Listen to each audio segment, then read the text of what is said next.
dari Bank BPD telah menghadiri acara hari ini. Saya izin share screen sebentar. Oke, sudah kelihatan ya screen saya. Oke, pagi Bapak dan Ibu semua. Terima kasih telah menyempatkan waktunya di pagi hari ini untuk hadir di acara Alibaba Cloud bersama dengan Officeless dan juga Jojonomic. Topik acara hari ini merupakan memenangkan persaingan perbankan 4.0 di era digital dengan agilitas tinggi. Acara hari ini kita memiliki 4 narasumber. Yang pertama ada Bapak Suherman Iman selaku Principal Engineer dari Kantas, dan yang kedua ada Eros Daniel, Solution Architect dari Alibaba Cloud Indonesia, dan ada Restu Setia Lugina, VP of Product dari Jojonomic, dan ada Alfian Dita Fortunella sebagai Business Development Manager dari Alibaba Cloud Indonesia. Nah, acara hari ini akan ditemani oleh saya, Risha, selaku Channel Marketing dari Alibaba Cloud. Oke, untuk acara ini kita memiliki 3 topik pembahasan. Yang pertama kita akan membahas mengenai Open Banking, Open API. Lalu yang kedua ada No Code, Low Code untuk Development System. Lalu ada Cloud Technology for Financial Industry. Nah, Bapak dan Ibu semuanya, untuk hari ini kita ada promotion, yaitu jika mendaftarkan diri sebagai customer Alibaba Cloud as a new customer, maka Bapak dan Ibu berhak untuk mendapatkan Alibaba Cloud Credit sebesar 300 USD dan juga kredit and pay for get five untuk training dari Officeless. Oke, saya akan membacakan rangkaian rundown hari ini. Oke, yang pertama ada opening, yaitu dari saya, channel marketing Alibaba Indonesia. Lalu selanjutnya kita masuk ke Bapak Suherman Iman, ada topik Open Banking and Open API. Lalu yang kedua ada No Code, Low Code Development System yang akan dibawakan oleh Bapak Arestu. Lalu kita ada Alibaba Cloud Introduction dari jam 9.40 sampai 9.45 oleh Alfian Dita. Lalu dilanjutkan jam 9.45 hingga jam 10. Ada Cloud Technology for Financial Industry yang dibawakan oleh Pak. Lalu masuk ke breakout rooms. Nah, breakout rooms ini di mana Bapak Ibu bisa bertanya one on one oleh beberapa speaker kita yang hadir hari ini. Mungkin lebih comfortable untuk menanyakan pertanyaan-pertanyaan secara indah bisa di breakout session. Lalu akan dilanjutkan dengan conclusion dan juga closing survey. Oke, untuk acara hari ini kita memiliki beberapa rules. Yang pertama, uh, mohon untuk mute mikrofon ketika speaker sedang berbicara. Dan yang kedua, mohon untuk gunakan headset agar suara lebih terdengar dengan jelas. Lalu yang ketiga, jika ada pertanyaan, boleh Bapak dan Ibu untuk post pertanyaan-pertanyaan di chat box. Oke, selanjutnya mungkin kita pengen perkenalan sedikit dengan para speaker kita, karena tak kenal maka tak sayang. Oke, mungkin kita pengen dong dengar kata sambutan, mungkin satu patah dua patah kata saja. Yang pertama boleh dimulai dari Bapak Suherman Iman selaku Principal Engineer dari Kantas. Bapak Suherman, silakan. Ya, terima kasih Ibu Risha. Ini kesempatan yang baik sekali. Saya sudah diberi waktu ya untuk bisa berbicara di sini. Perkenalkan, nama saya Iman. Kalau di luar biasanya dibilang family name dulu gitu ya, baru first name. Tapi nama saya Iman Suherman. Saya sudah 11 tahun sekarang kerja di Australia. Posisi saya terakhir adalah Principal Engineer di Qantas Airways. Jadi kalau yang belum tahu mungkin Qantas itu perusahaan penerbangan ya. Jadi kok ada hubungannya sama bank gitu. Tapi karena Qantas itu adalah BUMN-nya Australia, jadi dia diversifikasi bisnisnya banyak. Kita juga memiliki satu bank namanya Kudos Bank, dan itu salah satu bisnis unit kita. Nanti saya akan jelaskan lebih lanjut. Tapi salam kenal semuanya, terima kasih waktunya dan kesempatannya.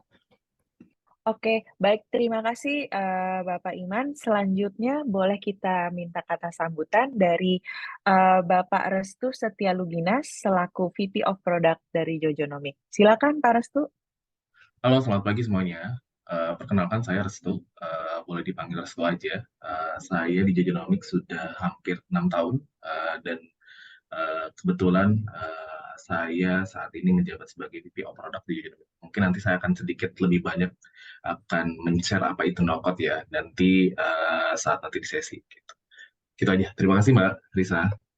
Oke, terima kasih Pak Restu. Selanjutnya boleh dilanjutkan oleh Pak Eros Daniel selaku Solution Architect dari Alibaba Cloud Indonesia. Waktu dan tempat dipersilakan Pak Eros.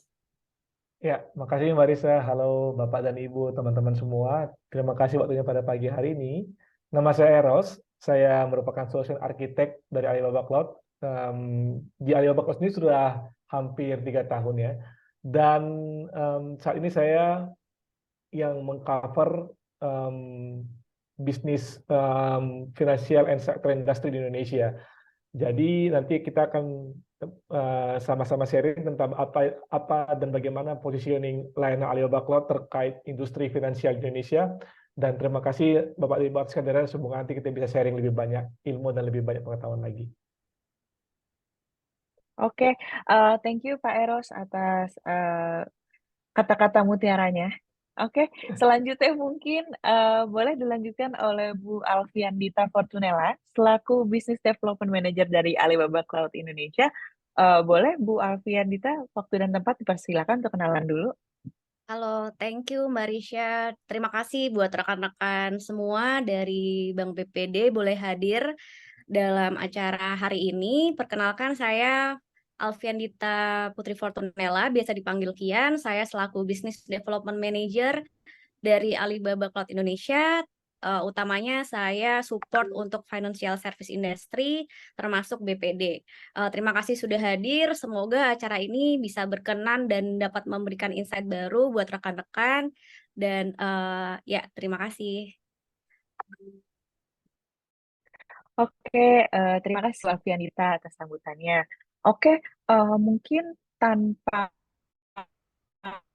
memperpanjang waktu bisa langsung aja masuk pada sesi pertama, yaitu Open Banking Open API yang akan dibawakan oleh Bapak Suherman Iman. Oke, Bapak Suherman mungkin Ya, bisa langsung aja, waktu dan tempat dipersilakan. baik, terima kasih Mbak Risa. Terima kasih semuanya untuk para peserta yang sudah berkenan ini hadir untuk join dalam acara ini. Saya izin share screen layar komputer saya. Mohon maaf, ini mungkin ada sedikit delay. Ya, baik. Topik hari ini yang saya akan bicarakan adalah Open Banking, Open API ya. Jadi ini berdasarkan pengalaman pribadi selama saya bekerja di perusahaan dan juga implementasi yang umum di bidang IT. Mungkin tadi saya juga sudah sebutkan mengenai pengalaman saya bekerja di Australia juga dan pendidikan. Mungkin bisa lihat di sini, bisa cari saya di LinkedIn ya, namanya Suherman Iman. Ada nomor handphone juga bisa dihubungi kalau memang diperlukan dan email official saya. Dan mungkin saya langsung ke topik ya, karena tadi sudah perkenalkan juga. Topiknya adalah Open API ya. Mungkin untuk bapak-bapak atau ibu-ibu yang sudah bekerja di bidang IT mungkin sudah paham ya apa yang disebutkan dengan Application Programmable Interface atau API. Jadi API ini adalah sarana untuk berkomunikasi sebetulnya secara umum ya, untuk berconnect atau berhubungan antara satu sistem dengan sistem lain. Mainly adalah sistem to sistem, walaupun ada juga API yang dipakai konsumer tuh. Jadi misalnya seperti apa mobile aplikasi atau kita membuka website itu secara tidak langsung sebetulnya kita sudah mengkonsum API. Jadi API itu kenapa kita buat Open API? Karena targetnya itu dulu ya, mungkin sekitar awal-awal internet tahun 90-an ya, bukan internet yang ARPA zaman tahun 70-an ya, tapi awal internet booming itu .com booming 90-an akhir 2000-an itu kan tiap-tiap company mereka memiliki eksklusif interface ya. Jadi mereka sulit untuk berkomunikasi sistem to sistem, sedangkan internet itu seyogyanya memang dibuka untuk umum. Nah, dengan adanya Open API ini kita mencoba berkomunikasi dengan sesuai dengan satu standar. Jadi dulu mungkin yang pernah dengar ada namanya RMI atau Remote Method Invocation, itu sebenarnya secara nggak langsung pakai API juga, walaupun itu yang di-invoke adalah metodenya ya. Mungkin kalau ini maaf bicaranya agak terlalu teknis. lalu beralih kepada SOAP invocation atau SOAP ya tulisannya seperti itu juga menggunakan API walaupun menggunakan XML interface-nya. Yang lebih modern sekarang mungkin menggunakan JSON, dan JSON juga ada standarnya. Nanti saya akan bicarakan seperti apa sih standarnya dan apa gunanya OpenAPI ini sebetulnya untuk memastikan bahwa komunikasi yang terjalin antara satu sistem dengan sistem lain, baik sistemnya adalah company atau sistemnya adalah user ya secara langsung atau mobile app, itu memiliki standar yang sama. Jadi kita komunikasi request-nya seperti apa, responnya seperti apa, endpoint-nya seperti apa, ada handshake-nya ya, atau terhubung dengan sistem seperti apa. Jadi nantinya konsumernya bisa mobile web, mobile aplikasi, mobile web, atau website ya, atau aplikasi lain seperti SAP, Salesforce gitu ya, atau bahkan nanti Jojonomic punya produk juga itu namanya Officeless, dan ini bisa membuat atau mengirimkan request ke dalam API. Dan tujuannya apa sih kenapa kita buka-bukaan nih ya contohnya gitu. Karena kita pengen untuk melihat apabila kita bisa mendapatkan konsumer yang lebih banyak lagi. Jadi misalnya gini, company ya, satu perbankan khususnya, kan inginnya reach customer lebih banyak. Apalagi misalnya perbankan yang agak niche ya, marketnya spesifik gitu. Bisa nggak sih kita meningkatkan jumlah customer? Dengan jumlah customer yang lebih banyak, tentunya kita ingin meningkatkan revenue ya. Tentunya company bisa dapat income lebih banyak dengan reachability consumer yang lebih besar, dan inovasinya bisa meningkat. Kenapa? Karena perbankan, terutama saya personal bekerja di perusahaan penerbangan dan ada satu bisnis unit yang perbankan juga, kita hanya memiliki sebanyak ini misalnya resources. Sedangkan yang mau kita develop itu banyak, seperti Apple, Android, Google gitu ya. Mereka semua pakai Open API. Jadi mereka bisa membuat customer itu inovasi membuat produk lain, extension dari sistem kita. Nah, bicara tentang perbankan, saya akan lanjut ke slide berikutnya, yaitu open banking. Nah, open banking ini sebenarnya bukan hal yang bukan hal yang baru ya, karena mungkin kalau pernah lihat mungkin ada beberapa perbankan yang terhubung dengan sistem SAP, ada yang perbankan berhubung dengan sistem internal company. Kalau misalnya gajian ya, otomatis masuk gajinya, tidak perlu transfer satu-satu tuh. Lalu dari sistem CRM atau sistem finance yang ada di company bisa otomatis masuk gajinya ditransfer ke bank gitu. Nah, gimana itu caranya? Itu menggunakan open banking sebetulnya. Jadi bank-bank tersebut memiliki standar juga. Tapi yang saya perhatikan ya mungkin ini sepengetahuan saya, standar open banking itu sebetulnya ada formatnya, ada API-nya, ada rules-nya ya seperti apa. Untuk melakukan transaksi seperti apa, nanti saya ada beri contoh satu open banking ya, yang API-nya tersedia di publik dan ini bisa diakses dari Swiss Bank. Jadi open banking ini memastikan bahwa antar bank, ini berdasarkan pengalaman pribadi dan selama saya bekerja juga di Australia, tiap bank itu memiliki standar yang sama. Tujuannya apa? Jadi central bank itu bisa mengetahui ya record, akses, dan respon dari setiap request yang dilakukan oleh consumer dan juga sistem. Mereka bisa menghubungkan satu bank dengan bank lain dengan sangat cepat nih. Zaman dulu ya, mungkin di Indonesia saya yakin pasti sudah ada standar yang sama ya. Saya mohon maaf, mungkin saya kurang paham sistem di Indonesia. Tapi kalau di luar misalnya saya mau transfer dari bank A ke bank B gitu ya, tanpa biaya loh ini. Kalau di Indonesia mungkin ada sedikit biaya, itu instan. Kenapa? Karena mereka sudah pakai open banking antar bank ke bank lain gitu ya. Open banking standarnya semua sama. Ada bank baru buka juga bisa instan ya. Bahkan saya nggak perlu tahu nomor rekeningnya. Saya cukup, saya ada nomor handphone dia, langsung instan, langsung nyampe gitu ya. Nggak perlu tahu nomor rekening, nggak perlu nama dia siapa gitu ya. ID-nya apa, emailnya aja boleh dipakai, nomor handphonenya atau kayak nomor KTP-nya lah seperti itu bisa dipakai untuk transfer. Bahkan saya nggak tahu bank dia seperti apa. Nah itu namanya open banking. Jadi dengan open banking itu komunikasi antar bank dengan bank lain itu punya standar, endpoint-nya seperti apa. Ini ada contoh misalnya di Kudos Bank, ini yang bank milik Qantas ya, milik perusahaan penerbangan kami, memiliki sistem open banking. Jadi endpoint yang ada di dalam perusahaan kami ini bisa langsung dikonsum oleh baik publik atau bank lain atau bahkan central bank ya untuk bisa melakukan audit secara otomatis transaksinya seperti apa yang sudah dilakukan. Tentunya mereka memiliki kredensial masing-masing loh. Nanti ada pertanyaan, security-nya gimana nih? Orang bisa ngejebol hacking dong. Justru dengan adanya open banking, security lebih terjamin karena ada standar ya. Mungkin standarnya tiap negara beda, tapi ada standar yang ditentukan seperti apa nih yang harus dilakukan. Untuk autentikasi tentunya nggak bisa langsung transfer dong. Autentikasi mungkin two-step authentication, mungkin melalui SMS atau melalui biometrik gitu ya, kalau sudah mau install mobile app. apalagi misalnya yang pakai yang lebih secure seperti Apple gitu ya, itu kan secara otomatis bisa melihat, oh ini saya orang yang benar gitu ya melakukan komunikasi, dan tentunya diizinkan untuk melakukan transfer atau melakukan perpindahan uang gitu ya. Atau misalnya saya mau melihat jumlah saldo saya, seperti itu pun itu kan termasuk security ya, jadi harus diperiksa. Dan standar-standar itu diatur oleh open banking system. Jadi open banking itu memastikan bahwa komunikasi dengan third party, dengan company lain atau delegasi ya. Misalnya saya punya tagihan yang setiap bulan saya mau secara otomatis deh bayar listrik gitu ya. Saya nggak perlu harus transfer lagi, atau bisa juga misalnya kalau di luar itu kita bisa pakai Visa debit gitu ya, secara otomatis nanti di top up gitu ya, atau diisi kayak di sini di Indonesia mungkin kayak kartu tol gitu ya, secara otomatis terisi, jadi nggak perlu ngisi-ngisi lagi gitu kan ya. Nah itu bisa pakai open banking juga, karena kita delegasikan, kita kasih token, kita kasih otorisasi yang berlaku untuk certain limit ya. Limitnya misalnya, oh boleh transfer 100.000 maksimal gitu ya, masa transfer misalnya maksimum 3 hari, setelah itu baru bisa transfer lagi gitu ya. Nah, seperti itu. Dan lain-lain. Dan itu ada standarnya, nanti saya akan beri contoh. Lalu benefitnya tentunya, dengan ada Open API dan dengan Open Banking ya, yang saya sebutkan tadi, tentunya tiap-tiap perusahaan tidak perlu harus menerka-nerka lagi, aduh saya mau komunikasi nih dari bank A ke bank B, atau saya mau komunikasi dengan satu bank untuk melakukan jurnal secara otomatis setiap penerimaan bisnis misalnya gitu ya, penerimaan uang masuk ke dalam company, saya mau bikin journaling otomatis masuk ke dalam sistem saya. Gimana sih caranya?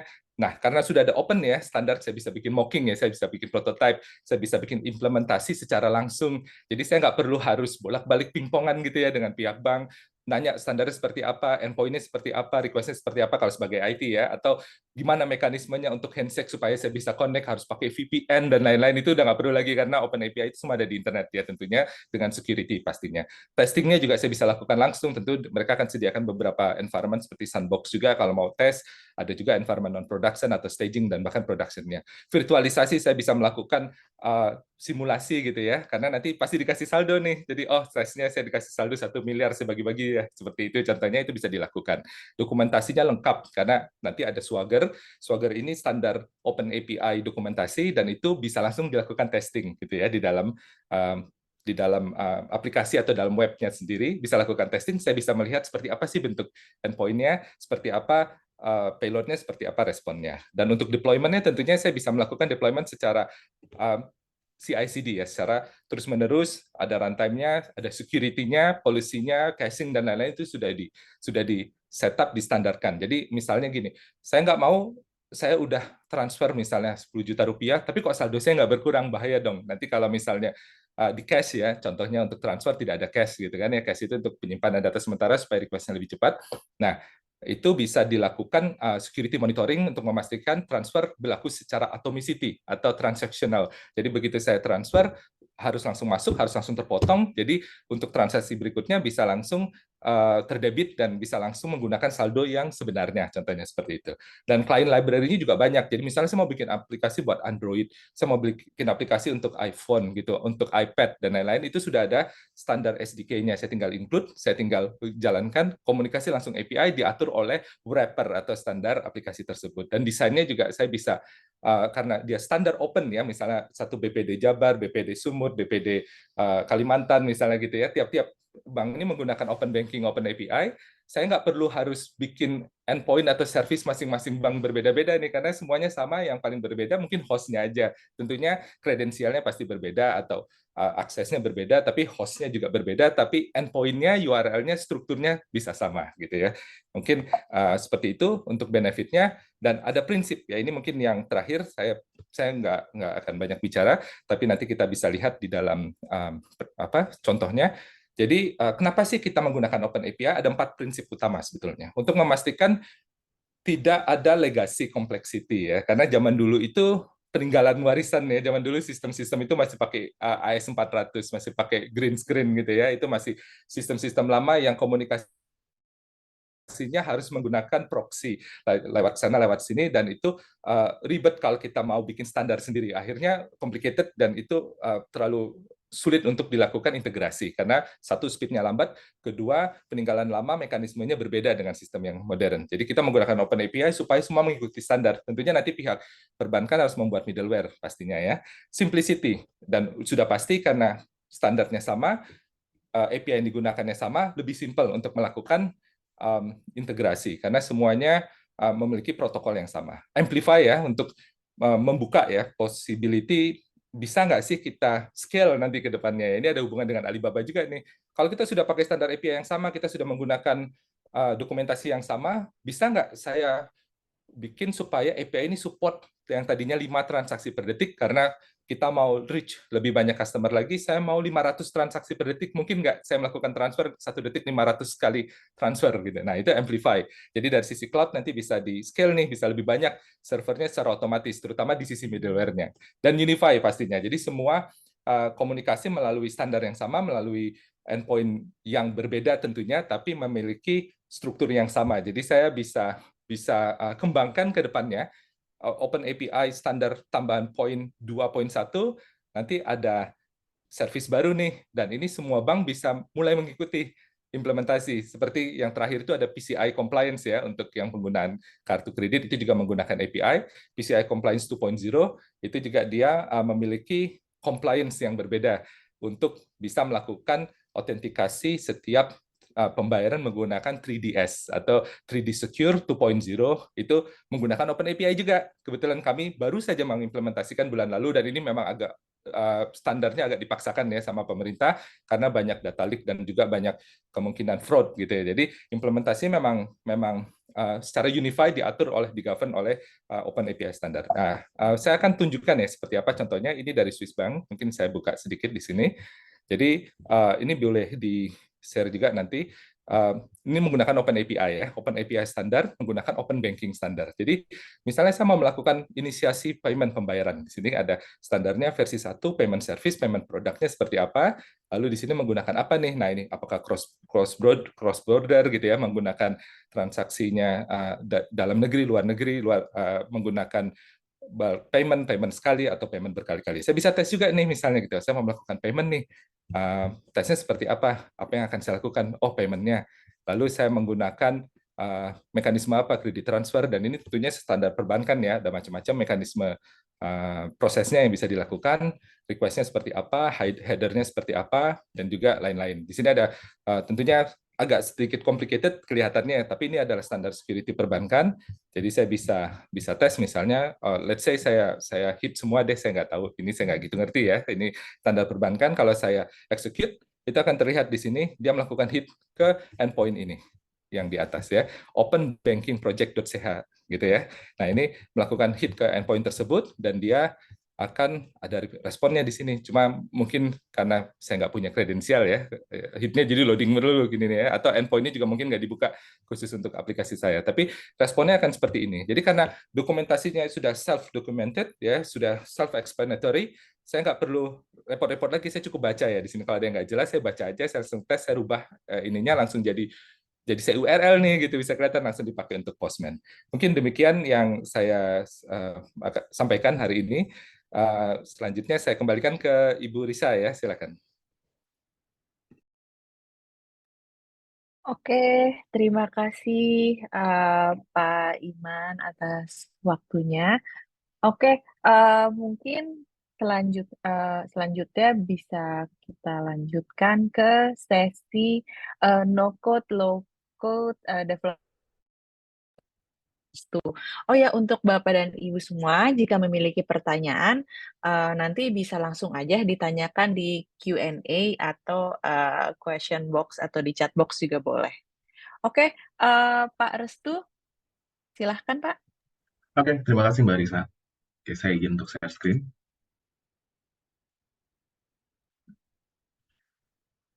Oke. Oke, kita mulai untuk terkait dengan no-code dan low-code teknologi. Nah, inti dari pemaparan saya adalah kita akan berbicara terkait dengan membangun solusi digital bisnis dengan agilitas tinggi menggunakan no-code platform. Oke, ini sebagai gambaran aja bahwa Jajonomic ini sudah berdiri dari tahun 2015 dan kita juga sudah berstandar ISO, kita juga masuk ke dalam fintech office di Bank Indonesia dan apa namanya dan yang lain-lain.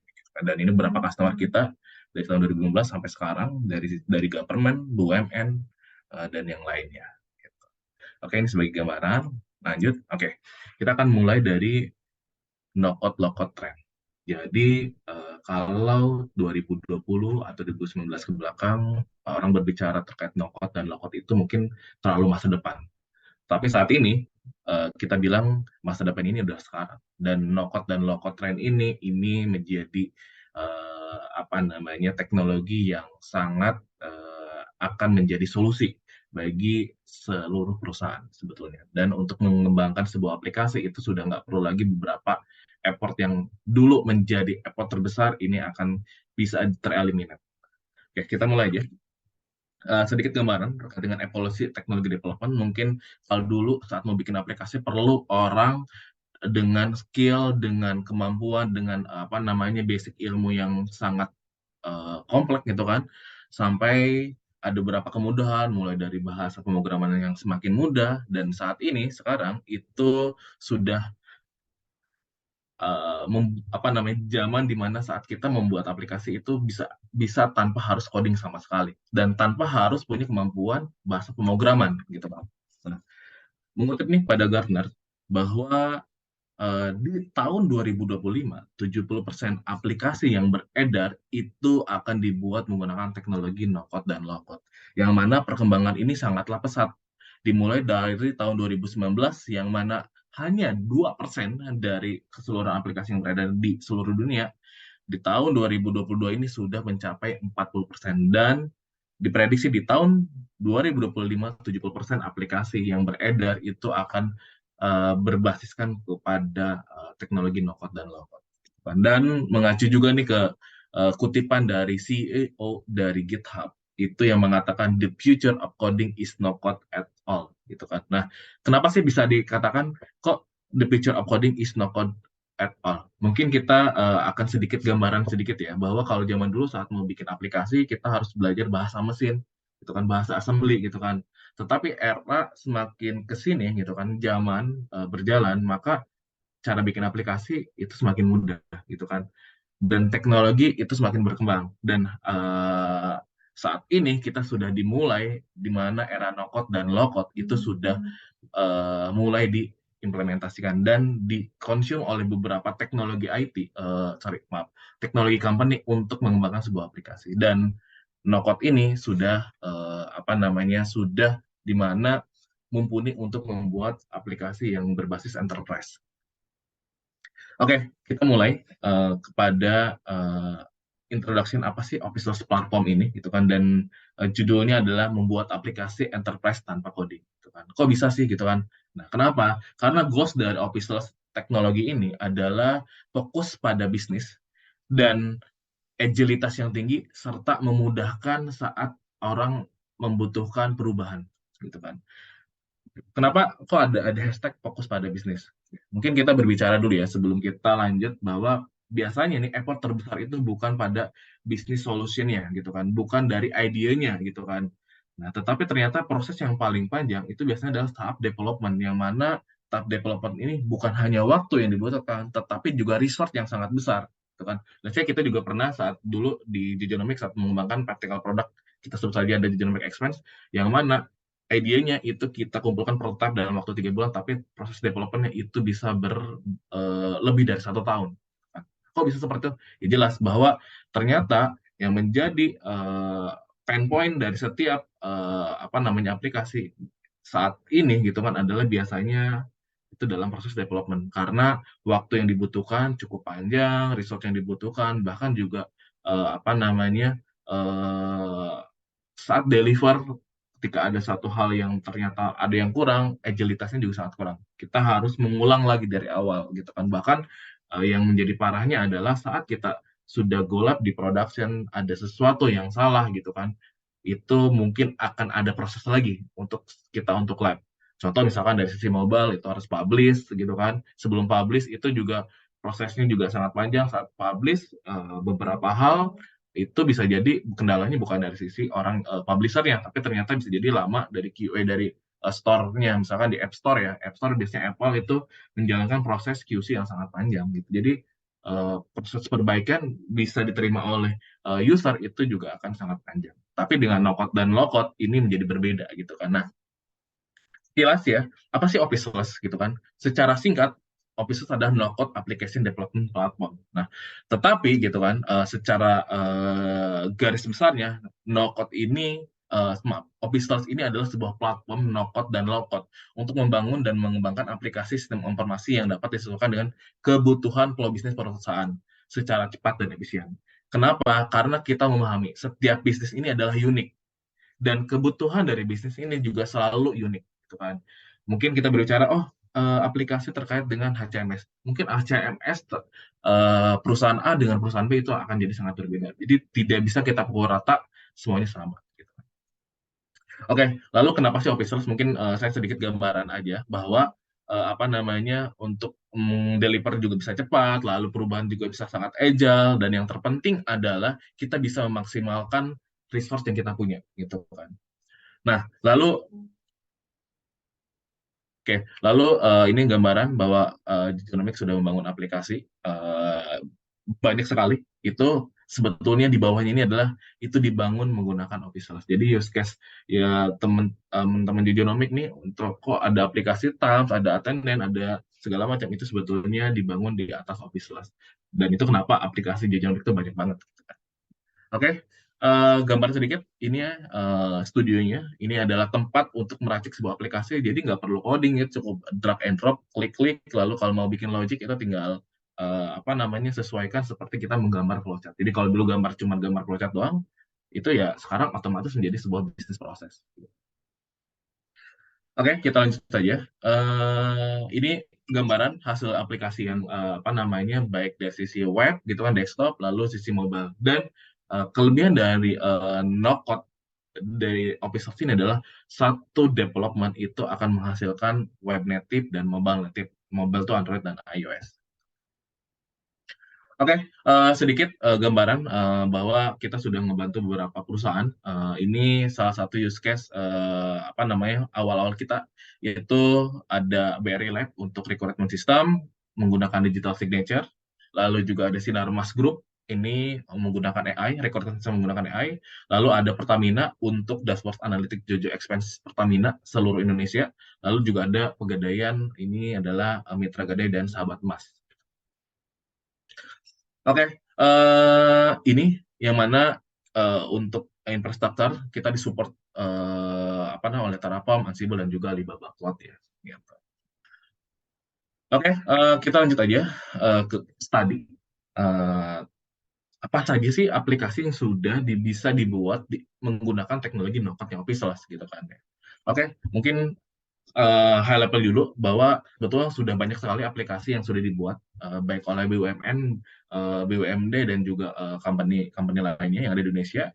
Itu saya akan mungkin bacakan sedikit. Ini ada Bank Papua terkait dengan membuat Human Capital Management System, lalu ada Bank BRI, Sinarmas dan lainnya. Mungkin saya akan lanjut langsung aja ke detail dari tadinya ya. Yang pertama nih dari BUMN ada Pegadaian. Pegadaian ini mereka punya aplikasi namanya Mitra Gadai. Mungkin FYI aja bahwa mereka sudah mencoba aplikasi Mitra Gadai dalam waktu 1 tahun dan ternyata dalam waktu 1 tahun itu tidak bisa diselesaikan, begitu kan. Nah, alhasil mereka menggunakan no-code-nya Officeless yang mana implementasi aplikasi Mitra Gadai ini kita join development karena dibantu oleh tim Genomics dan juga tim dari Pegadaian itu sendiri, gitu kan. Nah, untuk proses development-nya itu kita butuh waktu 7 minggu gitu kan sampai dengan go live karena memang ada beberapa effort terbesar terkait dengan core system yang ada di Pegadaian karena mereka harus membuatkan API supaya bisa connect ke aplikasi Mitra Gadai gitu kan. Nah, lalu ini juga menjadi 5 kali efisiensi ya karena saat di awal mereka juga menjelaskan bahwa untuk membuat aplikasi ini mereka butuh A, B, C, D, E, F gitu kan mulai dari front end, back end, mobile gitu kan dan segala macamnya. Alhasil setelah menggunakan Officeless ini mereka ternyata hanya 1 kali effort aja ya, cuma single effort aja gitu kan. Ternyata 1 kali bikin itu bisa menjadi aplikasi web, aplikasi mobile gitu kan dan yang lainnya gitu kan. Dan ini sudah langsung terintegrasi dengan sistem core yang ada di PT Pegadaian. Lanjut berikutnya adalah ke case study-nya untuk Sahabat Emas. Nah, ini aplikasi yang memang untuk end user, customer dari Pegadaian. Dan Ini juga sama, case-nya adalah hampir berbulan-bulan ini tidak bisa terselesaikan, pada akhirnya menggunakan no-code Office Plus itu hanya dalam kurun waktu 6 minggu. Jadi sebetulnya untuk aplikasi Sahabat Masnya sendiri ini sudah selesai dalam waktu 2 minggu saat itu. Tapi ada beberapa kendala dari sisi integration ke core sistemnya mereka. Jadi masih membutuhkan waktu gitu kan supaya core integrasinya itu bisa dikonekkan gitu kan. Nah, lanjut ini ke case study-nya untuk Bank Papua. Untuk Bank Papua ini sendiri, ini akan membuat aplikasi yang namanya Human Capital Management System gitu kan. Nah, Human Capital Management System ini sebetulnya banyak sekali modulnya ya, hampir lebih dari 4 nih sebetulnya. Kalau di sini kita kemarin ada administrative, operation, statistik, dan payroll modul nih. Dan aplikasi HCMS ini sudah langsung menjadi multi platform, jadi bisa dirasakan di web ataupun mobile. Lalu konfigurasi dan customisasi juga sangat fleksibel gitu kan, bisa disesuaikan. Lalu juga sangat saat proses development juga sangat efisien. Jadi saat ada perubahan kita bisa dengan cepat untuk melakukan perubahan modifikasi pada aplikasi, dan saat itu juga bisa langsung dirasakan. Oke, lanjut nih ke case tadinya ada Bank Nagari. Itu Bank Nagari ini membuat Salesforce automation gitu kan, yang mana Salesforce automation ini memiliki dibutuhkan loh oleh tim marketing mereka untuk melihat dan monitoring penyebaran merchant-nya dari Bank Nagari itu sendiri. Dan aplikasi ini sudah live dan memang saat di awal harapannya bisa digunakan di aplikasi mobile gitu saat awal gitu, bisa langsung dimonitoring. Jadi nanti orang marketing tinggal bisa lihatnya di aplikasi mobile, dan itu waktu itu hanya dengan membutuhkan waktu yang sangat cepat, dibantu dengan tim Jojonomic untuk membuatkan aplikasinya, dan itu kita sudah go live. Nah, lalu ada juga nih Bank BNI. Bank BNI ini mereka punya aplikasi legacy sebetulnya aset manajemen, dan memang sudah sangat ibaratnya sudah tidak bisa mengakomodir kebutuhan yang baru gitu kan. Dan mereka juga harapannya selain bisa digunakan di sisi desktop, bisa digunakan juga di sisi mobile gitu kan, dan pengen ada peningkatan dari sisi performance. Akhirnya Bank BNI ini juga menggunakan no-code nih dari Office Plus untuk membuat aplikasi aset manajemen, yang mana kita mempelajari dulu nih legacy apps-nya mereka, lalu kita juga akan memigrasi data ya dari aplikasi yang lama masuk ke yang baru. Dan yang mana aplikasi ini gitu kan yang surprisingly lumayan kita terkejut bahwa ternyata sekarang sudah ada 26.000 transaksi per bulannya gitu kan untuk yang masuk data gitu kan. Dan ini juga sudah langsung diintegrasikan dengan aplikasi Icons Finance Accounting-nya yang ada di Bank BNI. Dan untuk melakukan integrasi ke Icon Finance apps-nya itu kita tanpa melakukan pengkodingan secara kalau kita sebut adalah traditional way ya, kita coding manual gitu. Tapi cukup klik kita mau connect API-nya kemana, bodinya apa, nanti responnya seperti apa, dan itu hanya menggunakan mouse saja gitu kan, literally sedikit lah keyboard aja untuk memasukkan mencocokkan nama variabelnya saja gitu. Dan saat ini sudah go live, dan data yang sudah masuk itu ternyata 1 bulan itu mencapai 26.000 transaksi. Oke, selanjutnya ini ada BRI Live. Nah, ini BRI Live ini customer BUMN kita juga yang mereka bukan hanya no-code tapi juga memanfaatkan low-code kita gitu kan. Jadi ada aplikasi yang mana ini digunakan untuk hiring ya, recruitment system. Dan untuk recruitment system ini waktu itu kebetulan saya sendiri juga turun saat mendevelop di awal. Proses implementasi ini hanya membutuhkan waktu 2 bulan, dan itu kita langsung go live. Dan saat itu juga sudah digunakan teknologi digital signature yang kita kerjasama dengan pihak ketiga gitu kan, karena memang kebetulan BRI Lab ini sudah kerjasama dengan pihak ketiga untuk digital signature-nya. Dan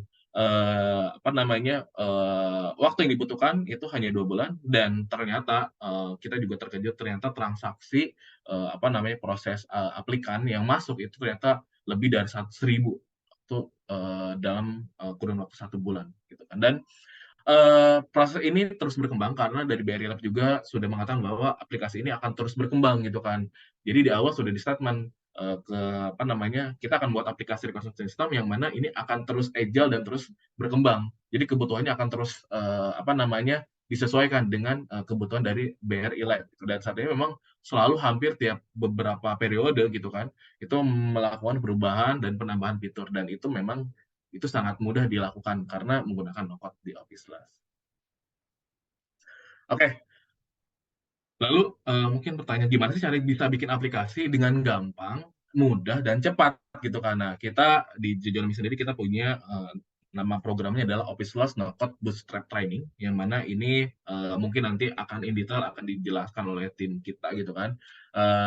Apa sih Bootstrap Training ini? Jadi Bootstrap Training ini itu nanti teman-teman akan melakukan training selama 5 hari gitu kan, dan akan membuat MVP produk gitu kan, tanpa harus coding sama sekali. Jadi goals akhirnya adalah bisa membuat satu produk gitu kan, tapi masih dalam fase MVP gitu kan. Lalu juga belajar bagaimana caranya connect ke API, API integration tanpa harus nulis coding sama sekali gitu kan. Jadi nanti teman-teman kita akan sediakan juga beberapa API yang sudah Apple, atau misalkan teman-teman di sini juga punya API yang sudah di open gitu kan. Itu mau langsung dikonekkan ke produk yang mau dibikin. Lalu juga akan mendalami juga terkait dengan no-code itu apa sih, low-code itu apa gitu. Dan mungkin beberapa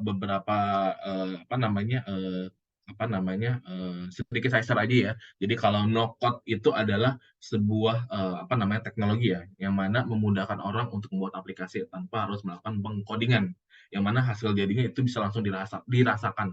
Nah, sedangkan kalau low-code itu hampir sama dengan no-code, tetapi low-code itu di level menengah, jadi antara tanpa coding, tapi juga kalau butuh mau coding itu bisa juga gitu. Nah, lalu ini seperti yang dijelaskan ya, untuk bagi teman-teman yang berminat nanti bisa mendapatkan gratis 3 bulan Office 365 Sensei, dan juga segala macam yang mungkin saya sampaikan di sini ya, yang bisa dilihat di PowerPoint. Oke.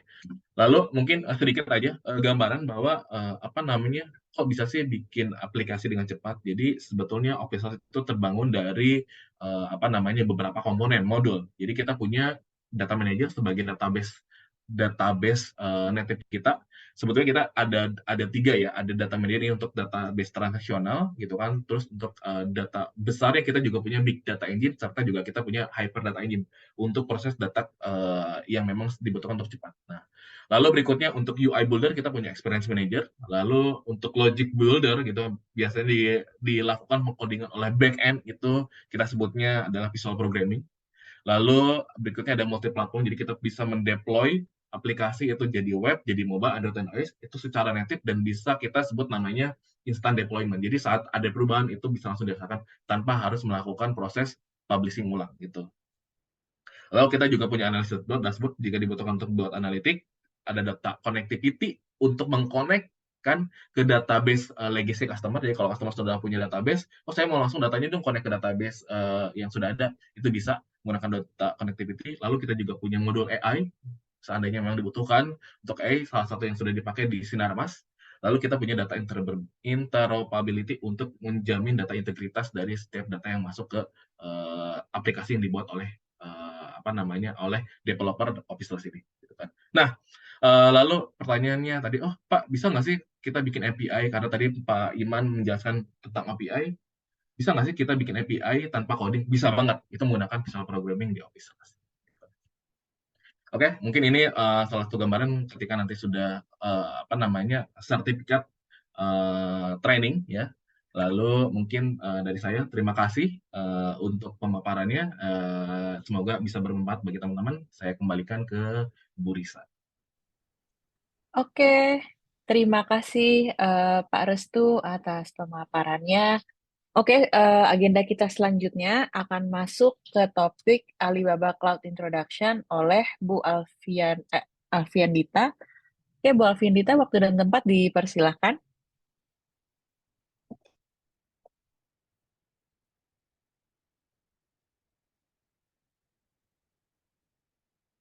Halo. Oke, ini saya udah share screen. Bentar.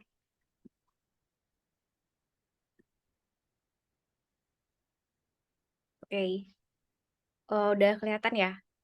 Kelihatan. Oke, selamat pagi semuanya. Terima kasih tadi sudah pemaparan dari Jojonomic. Nah, sekarang mungkin saya akan perkenalan Alibaba Cloud itu sendiri. Jadi kami adalah selaku prinsipal support partner Jojonomic gitu. Nah, sebelum ke Mas Eros, saya akan perkenalan dulu. Jadi Alibaba Cloud itu sendiri adalah part dari Alibaba Group.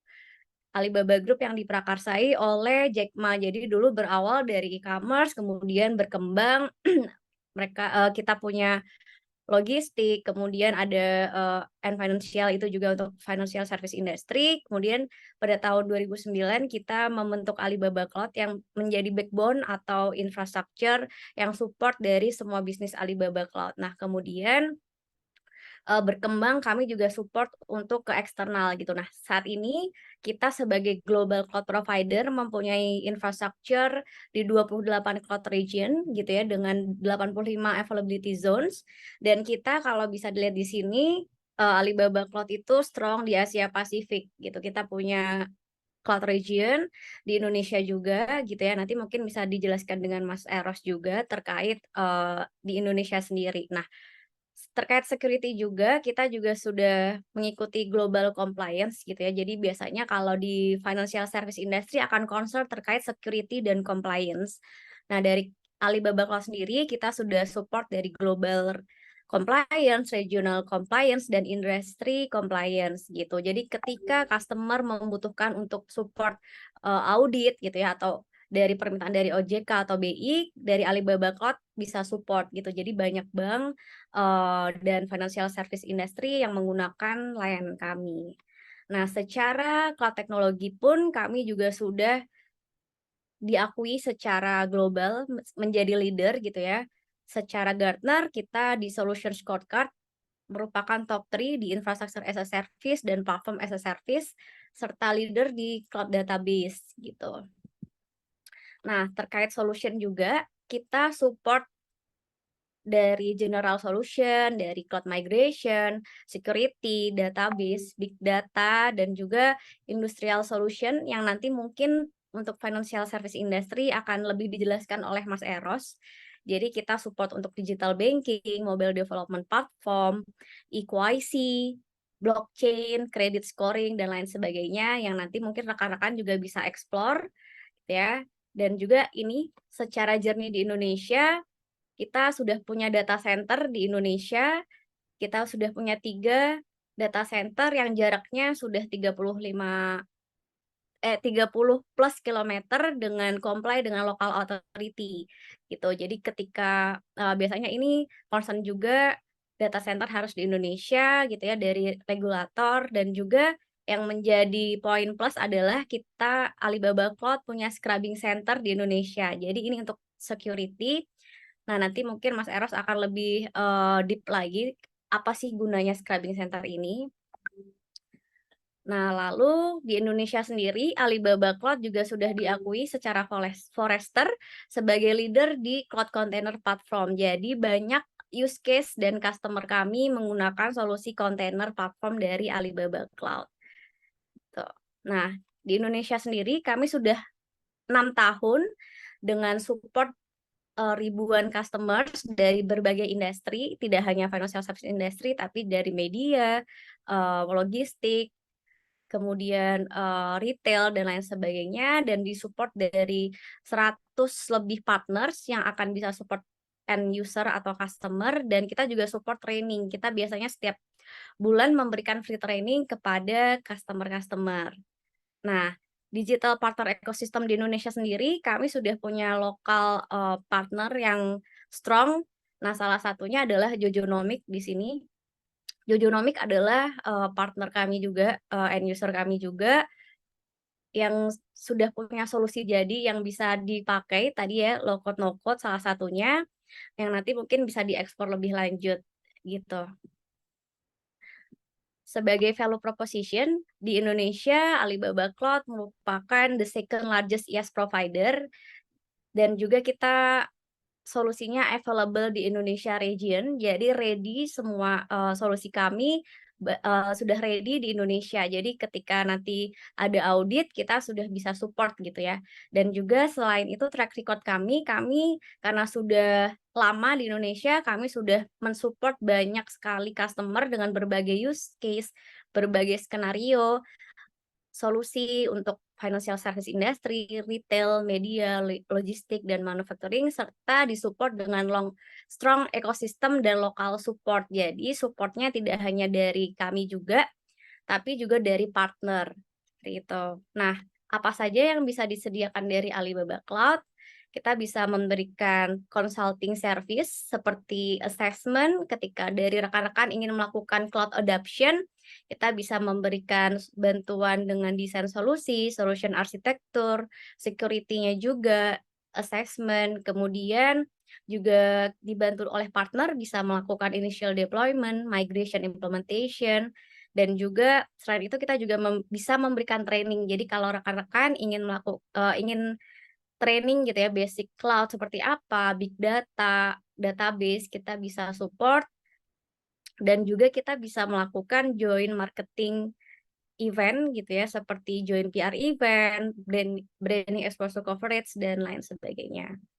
Nah, itu mungkin dari saya. Mungkin habis itu nanti Mbak Risha bisa dilanjutkan ke Mas Eros ya. Thank you. Oke, thank you Bu Alfianita atas pemaparannya. Oke, selanjutnya kita masuk ke sesinya Pak Eros Daniel akan membahas topik mengenai cloud technology for financial industry. Oke, Pak Eros, waktu yang tepat dipersilakan. Ya, terima kasih Mbak Risa.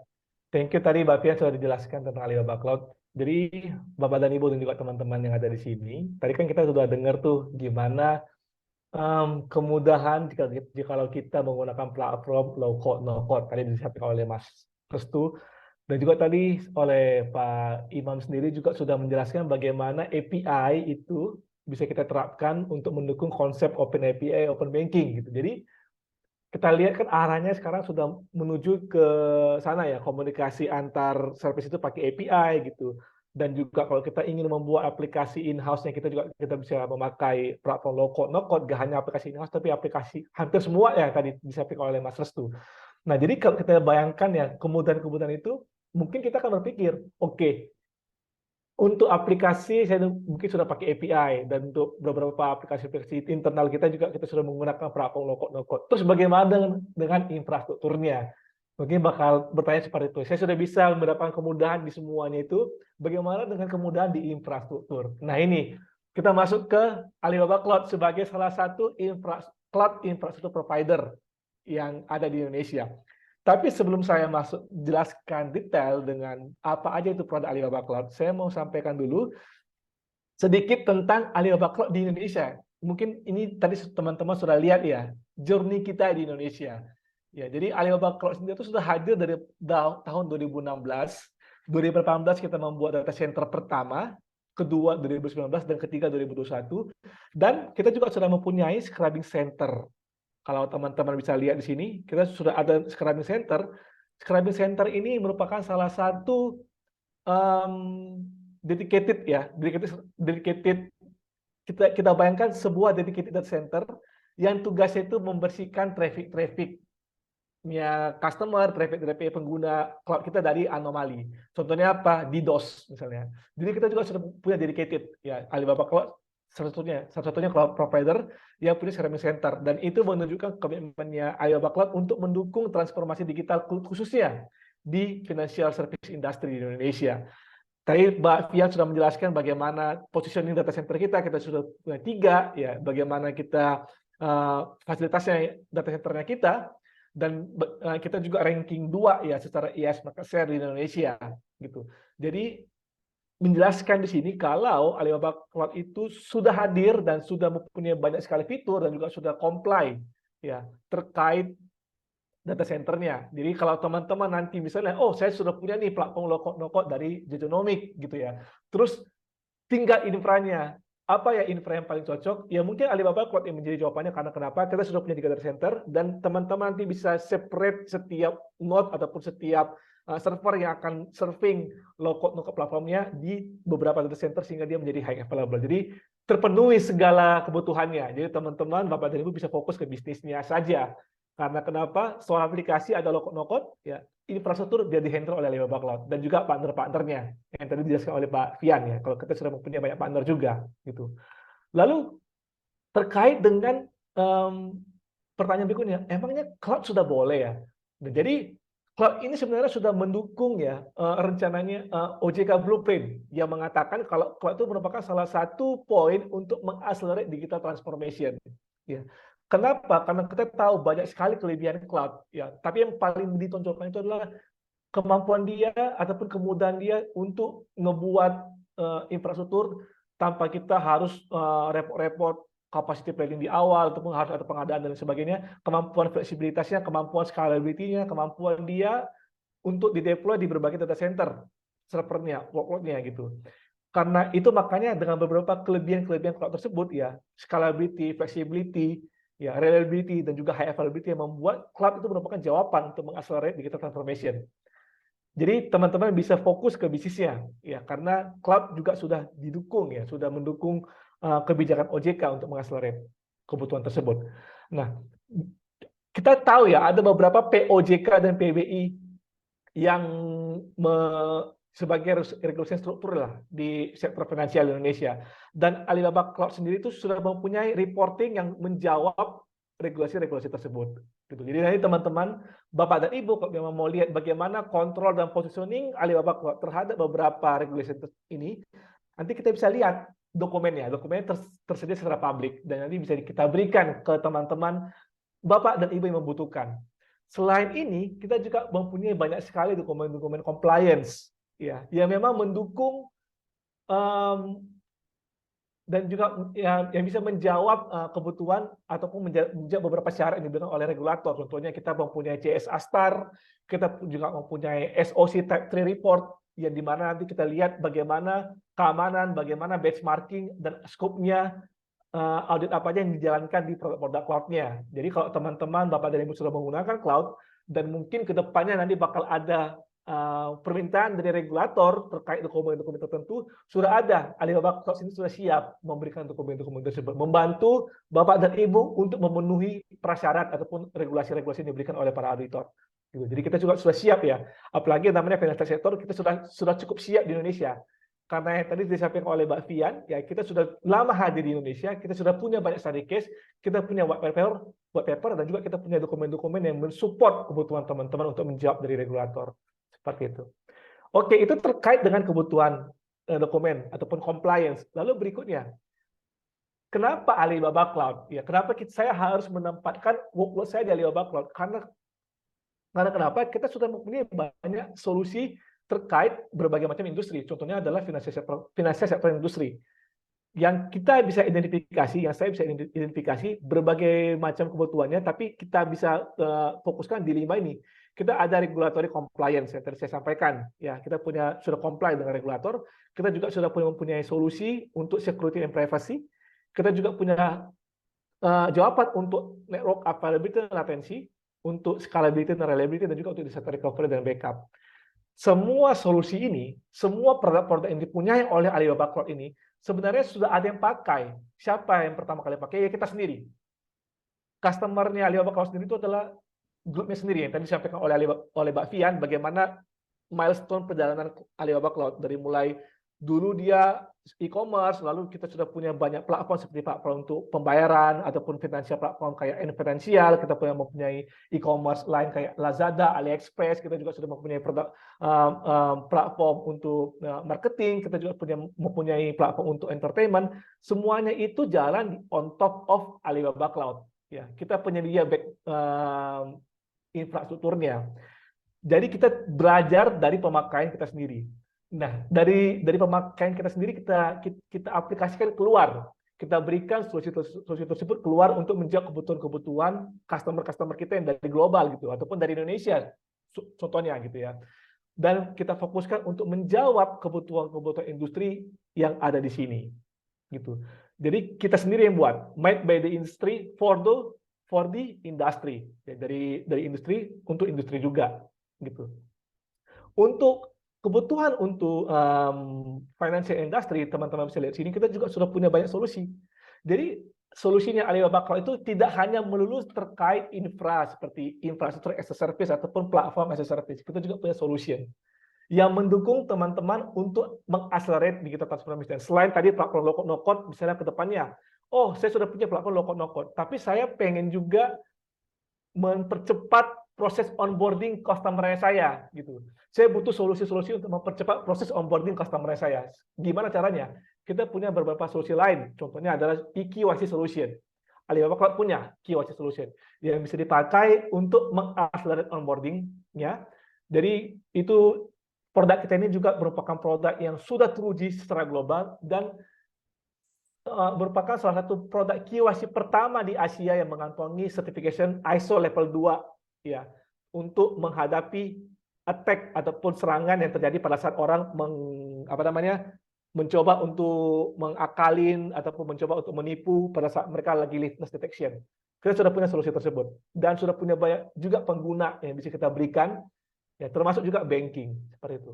Kita juga punya solusi untuk mengembangkan aplikasi mobile-nya. Jadi misalnya platform no-code-nya diinstal di mobile, terus mau kita kembangkan lagi lebih banyak lagi dengan cara kita mau integrasikan dengan berbagai macam vendor di Indonesia. Misalnya kalau saya banking, saya ada kerjasama dengan KFC, dengan Starbucks, McD, bagaimana cara membuat mereka itu bisa juga mempunyai mini program di aplikasinya kita. Kita juga punya sebuah solusi untuk mengembangkan mobile apps gitu ya, ataupun super apps-nya kita.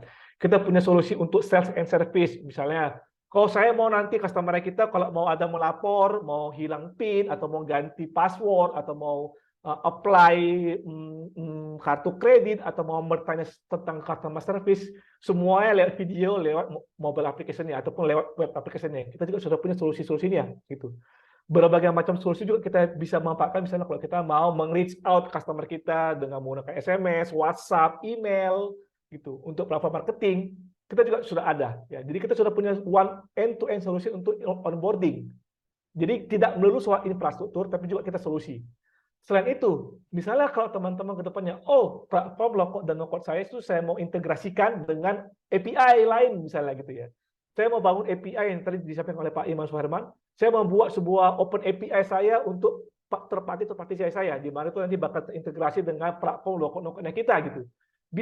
Kita bisa membuat sebuah solusi API tersebut dengan memanfaatkan solusi kontainernya kita. Ya, kita punya cloud native app management, kita juga punya serverless application, gitu. Kita juga punya cloud native database, sebuah konsep database yang bisa scaling.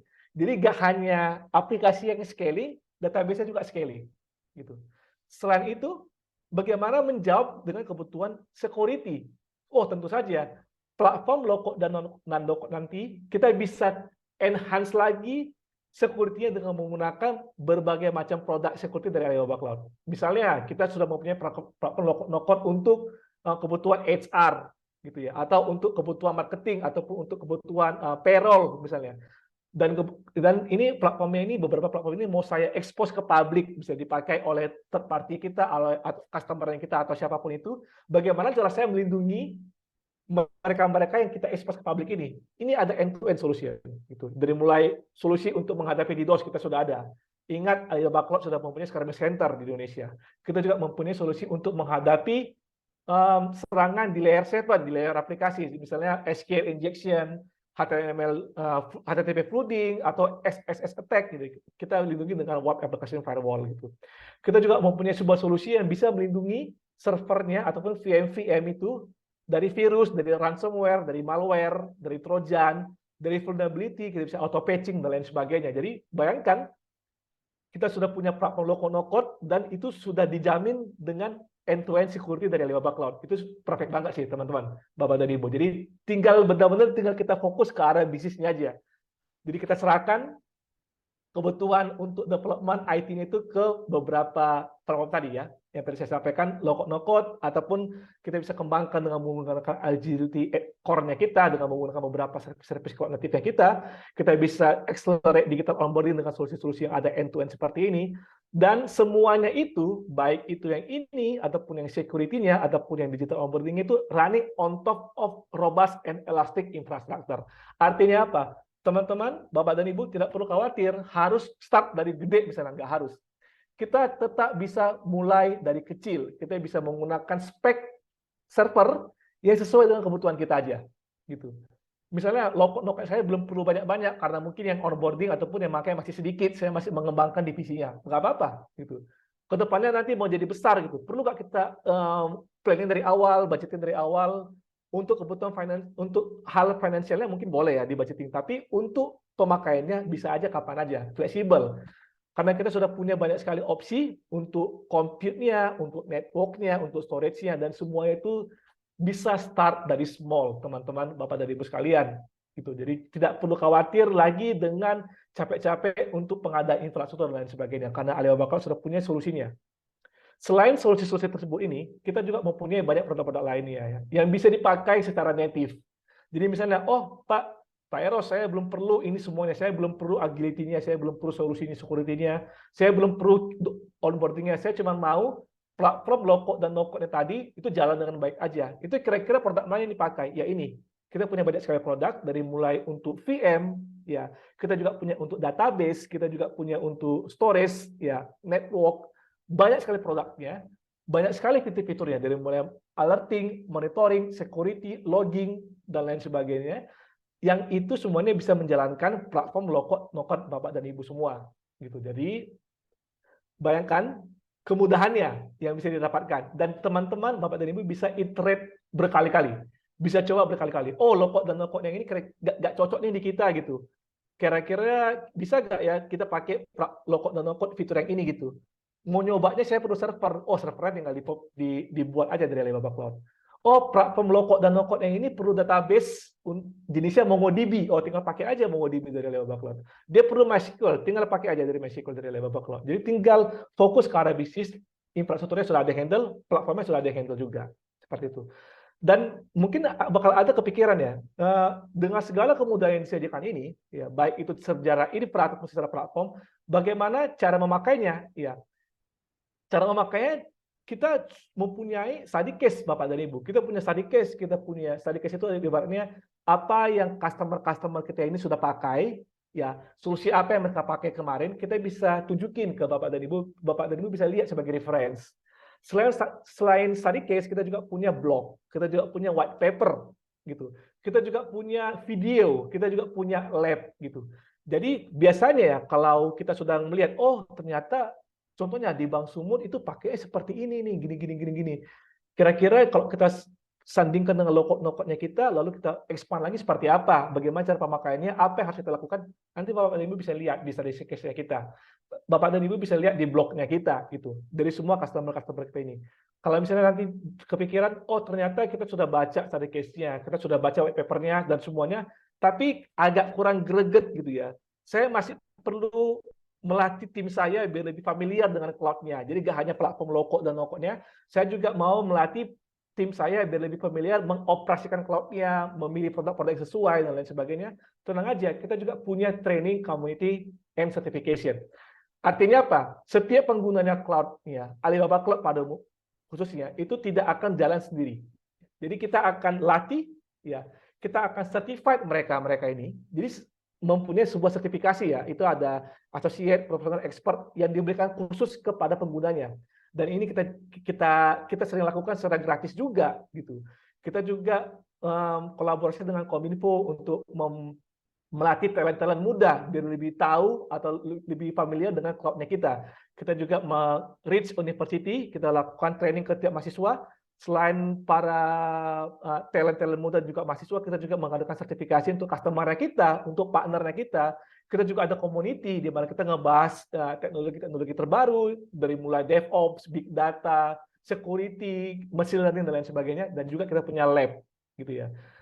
Jadi kalau saya runutkan nih dari awal tadi, kita pengen membuat open API, open banking yang bisa integrasi ke semua third party-nya kita ataupun ke service-service kita yang lain. Lalu kita membutuhkan low-code, no-code, bagaimana menghost semua platform tersebut, semua kemudahan tersebut, kita berikan kemudahan lainnya dari segi infrastruktur Alibaba Cloud. bagaimana cara kita mengetahui, mengoperasikan konsolnya, cloud-nya, ada sertifikat community and hands-on lab. Dan solusi apa saja yang bisa saya dapatkan selain platform low-code tadi. Banyak solusi dari Alibaba Cloud ya, dari mulai solusi untuk onboarding, solusi untuk security, ya yang bisa kita pakai untuk mengamankan platformnya kita, solusi untuk mengembangkan aplikasi kita, API kita dengan baik, membuat super apps ya, solusi untuk merich customer-customernya kita biar aware dengan produknya kita, dengan aware dengan campaign-campaign kita, dan semuanya itu sudah dijawab ya, sudah comply ke lokal regulator. Sudah Alibaba ini sudah comply secara internasional seperti itu. Jadi begitu kemudahan yang bisa saya sampaikan ke Bapak dan Ibu dari segi infrastrukturnya. Nanti kalau misalnya ada pertanyaan silakan di FAQ saya balikin ke Risa. Terima kasih. Oke, terima kasih Mas Eros atas pemaparannya.